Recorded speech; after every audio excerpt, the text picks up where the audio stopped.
સંજયભાઈ પંડ્યા. અમે એમાં ભોગ બનનાર છીએ અને ઘટના એવી છે કે મની પ્લાન ઇન્વેસ્ટમેન્ટના નામની રાજકોટમાં રનવે હાઇટ્સ કોમ્પ્લેક્સમાં નીરવ મહેતા નામની વ્યક્તિએ એક પેઢી શરૂ કરેલી હતી. એમાં દર મહિને શેર બજારમાં ઇન્વેસ્ટ કરવાથી 10% થી 15% જેવું તમને વળતર મળી રહેશે એવી સ્કીમ આપેલી હતી.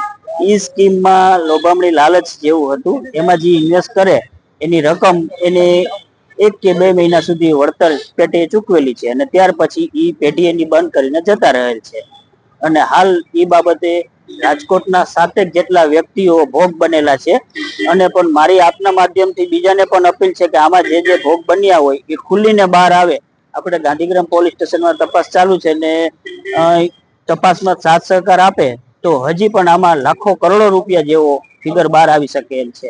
અત્યારે કેટલી ફરિયાદ નોંધાઈ? અત્યારે 7 વ્યક્તિઓ ભોગ બનનાર છે. ફરિયાદ એક જ નોંધાણી છે. 7 વ્યક્તિઓએ એની અંદર નિવેદનો આપેલા છે અને પુરાવા આપેલા છે. કેટલી રકમની છેતરપિંડી? ટોટલ અત્યારે 31 લાખ જેવો ફિગર ફરિયાદ મુજબ થાય છે. આ ઓફિસ કેટલા સમયથી હતી તમને? ઓફિસ આશરે 2 વર્ષ ત્યાં ચાલતી હતી એવા અમને મેસેજ છે અને વળતર 2 માસ જેવું વળતર આપેલ છે. એ પછી નથી. કેટલા ટકા વળતર આપવામાં? 1 માસ એવું કીધું કે તમને આ મહિને 15% મળશે, પછી કે શેર બજાર નીચી જાય છે તો 10% મળશે. એવી રીતના એ બધાને સમજાવતા હતા.